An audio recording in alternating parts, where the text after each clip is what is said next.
राकेश टिकैत पे हमले हुए, तो क्या अब ऐसे आंदोलनों को खत्म करने के लिए ये एक ट्रेंड चलाया जा रहा है क्या? दोनों बातें हैं। हाँ। एक व्यक्ति, एक गिरोह तो इधर डिस्टर्ब कर रहा, दूसरा वहाँ हिंदू मुस्लिम को कैसे लड़ाया जाए उसका प्लान बना रहा। जो ये बयान है वो उसी का एक हिस्सा है, ताकि पहले डासना वाली डासना से लेके लगातार वो ड्यूटी पर है, वो सरकार ने ड्यूटी पर लगा रखी है। योगी जी को वो टारगेट भी करेंगे भाषण में, ऐसा लगेगा जैसे योगी जी ने उन्होंने रखा। अमित शाह जी को भी वो टारगेट करेंगे, ऐसा लगेगा अमित शाह जी ने नहीं रखा। लेकिन सच्चाई है कि सरकार की शह पर ये सब काम हो रहा है, ताकि इन आंदोलनों को ऐसे तो आप समाप्त कर नहीं सकते हैं। और किस किस आंदोलन को आप समाप्त करेंगे?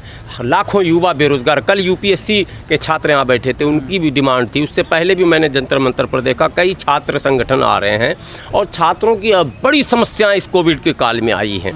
तो जब समस्याग्रस्त देश है तो लोग तो सड़क पर आएंगे, आवाज़ उठाएंगे, समस्याओं के निराकरण की बात तो आपसे करेंगे ना। तो सरकार इससे बचना और भागना चाहती है, और सब कुछ निजी हाथों में देकर बैठना चाहती है, वो शाही अंदाज में जो पहले बादशाह बैठा करते थे। तख्त ताऊस चाहिए सरकार को, मोती का वो चाहिए, सोने का कुर्सी चाहिए। तो ये जो मानसिकता बनी है, इससे कहीं ना कहीं चूँकि समाज की नज़र है कि सरकार इस और गलत रास्ते पर जा रही है, रोका जाएगा। तुम रोकोगे कैसे? तुमको गाँव में हम भिड़ा देंगे, जाओ, आने का मौका नहीं मिलेगा, वहीं पुलिस गश्त करती रहेगी, हर जगह दंगे फसाद। 2022 का चुनाव आने वाला, इन 5 राज्यों में अगर भारतीय जनता पार्टी हारी तो उत्तर प्रदेश में दंगा, और जीती तो उत्तर प्रदेश में दंगा। आप देख लेना, ये मैं बता रहा हूँ। हारी तो ये समझ जाएंगे कि हमारे पास अब कोई रास्ता नहीं, अब तो मारामारी करना ही पड़ेगा, तभी जाके पोलराइज कर पाएंगे। और जीती तो इनको लगा यार ये फार्मूला बहुत सक्सेसफुल है हमारा, फिर मारो। पर अब तो जनता समझ गई है, हम दिन रात कवर कर रहे हैं, कह रहे हैं अब हिंदू मुस्लिम कार्ड ही नहीं चलेगा। देखिए, एक तरफ वो जनता जो कह रही है कि हिंदू मुस्लिम कार्ड नहीं चलेगा, दूसरी तरफ वो जनता भी है, उसको भी आप कवर कीजिए जो रोज़ मुसलमानों को गाली दे रही है सड़क पर। और मुसलमानों में भी, मैं किसी एक व्यक्ति एक धर्म को नहीं कह रहा हूँ, दोनों तरफ ऐसे लोगों को तैयार किया जा रहा है। और मैं एक बात और बड़ी कह दूँ बात ख़त्म करने के लिए, कि दोनों तरफ तैयार किया जा रहा है, तैयार किया जा रहा है। ये टोपी और दाढ़ी वाले को किराए पर लिया जा रहा है, उनको भी सुरक्षा दिया जा रहा है, उनको भी आर्थिक लालच, पद का लालच दिया जा रहा है कि तुम इधर से गाली बकना और तुम इधर से गाली बकना। वो दोनों टीम उन्हीं की है। सरवर जी, पश्चिमी उत्तर प्रदेश में कई घटनाएं से सामने आई हैं आजकल, जब से किसान आंदोलन चल रहा है, कि जो मुस्लिम युवक हैं जो ढाबा वगैरह चलाते हैं, वहाँ पर जो तंदूर की रोटी होती है, नॉन रोटी जो होती है, उसमें थूकते हैं वो, ऐसा कुछ वीडियो आए हैं सामने। किस तरह से देखते हैं घटनाओं को? मैं क्या कह रहा हूँ आपको कि कहीं भी माने घटिया से घटिया, जाहिल से जाहिल, अनपढ़ से अनपढ़, और जिसको कभी माँ बाप ने कुछ नहीं भी सिखाया होगा, तो वो अपनी रोटी में थूक नहीं लगाएगा। ये बातें बनाई बता रहा हूँ आपको। संतरा में थूक लगाते वाला वीडियो भी आपने देखा होगा कोरोना काल में। कोई पागल खाने से, रांची से, शादरा से भी भाग के आएगा तो ये काम नहीं करेगा। ये सब कुछ प्लांटेड है, ये बनाया जा रहा। स्क्रिप्ट लिखने वाले लोग मौजूद हैं। लाइए ना 10,000 रुपया। लोग, आपने अखबार में वो नहीं देखा कि एक सिगरेट के लिए चाकू मार दिया, एक पान के पैसे के लिए जान ले लिया।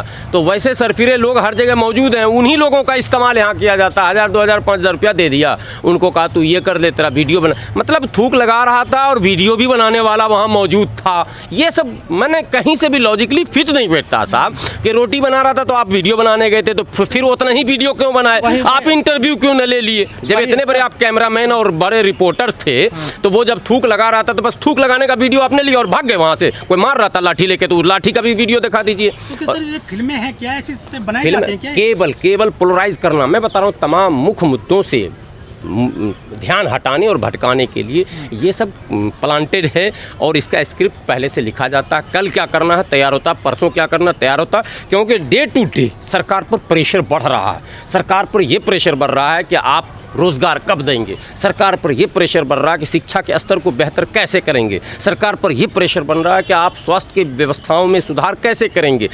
तमाम जो प्रेशर है वो प्रेशर सरकार झेल नहीं सकती, क्योंकि वो संसाधन उसके पास नहीं, सब खाने पीने में लगे हुए हैं साहब, बाल बच्चे को बनाने में लगे हुए। आरोप तो कांग्रेस पार्टी पर लग रहा था कि परिवारवाद है, लेकिन यहाँ तो आप भाजपा के एक भी नेता को बता दिए जिसके परिवार में जो है चेन टू चेन मामला पोता तक न पहुंचा हो। एक बेटा, अब जिसको है ही नहीं औलाद, उसकी तो बात ही नहीं करनी है। लेकिन सर आप कह रहे हैं ये घटनाएं प्लांटेड होती हैं, वहीं बीजेपी वाले कह रहे हैं अगर राकेश टिकैत पे हमला हुआ है तो उसके साथ तो पुलिस चलती है। पुलिस कहाँ थी? काफिला चलता पूरा। वो तो ममता बनर्जी पर भी कहा गया था कि 100 पुलिस थी, कहाँ थी।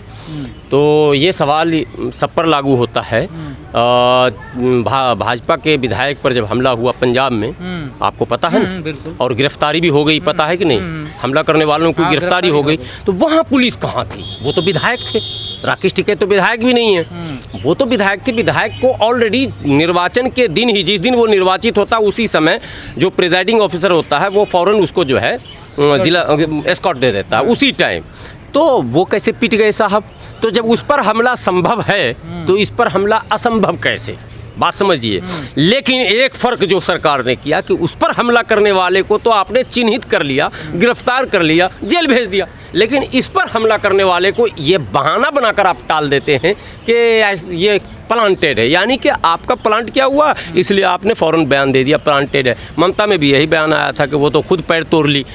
मैंने ममता जवानी से राजनीति कर रहे, हज़ारों डंटे अब तक खाई है। बंगाल के लोग जानते हैं किस तरह की राजनीति की है वो, सड़कों पर लेट कर। अब वही बच गया था कि वो अपना पैर खुद पत्थर से तोड़ ले।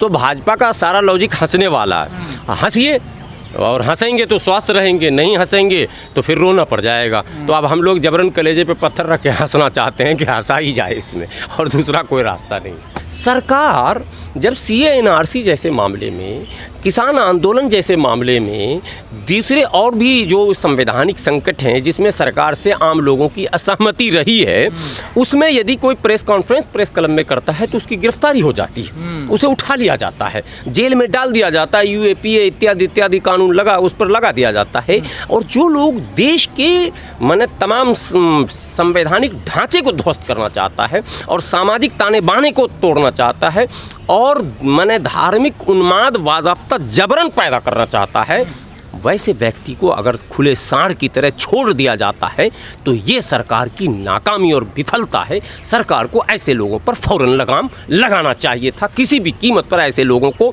खुलेआम नहीं छोड़ना चाहिए था। और प्रेस क्लब जैसे VIP जगह में वो प्रेस कॉन्फ्रेंस करके जाते हैं और वो इस तरह के दावे करके जाते हैं, तो ये माने सरकार की भी विफलता है। तो क्या सह है सरकार की? अब बस मैं इतनी बात कह रहा हूँ कि सरकार की विफलता है। सरकार इस पर गंभीर अगर नहीं होती है, सरकार इस पर संवेदनशीलता का प्रदर्शन अगर नहीं करती है, तो कहीं न कहीं इसके दुष्परिणाम सामने आने लगते हैं। और वो दुष्परिणाम का अर्थ ये है, उसको समझ ही लिया जाए, पर्दे में नहीं। वो तो उससे धार्मिक भावनाएं जब भड़केंगी तो फिर वो दंगा फसाद, मार पीट और वो ध्रुवीकरण। तो मौजूदा सरकार, चाहे वो केंद्र की हो या उत्तर प्रदेश की हो, शायद इसने प्लान ही बना रखा है कि किसानों की नहीं सुननी है, जवानों की नहीं सुननी है, हमें रोज़गार नहीं देना है।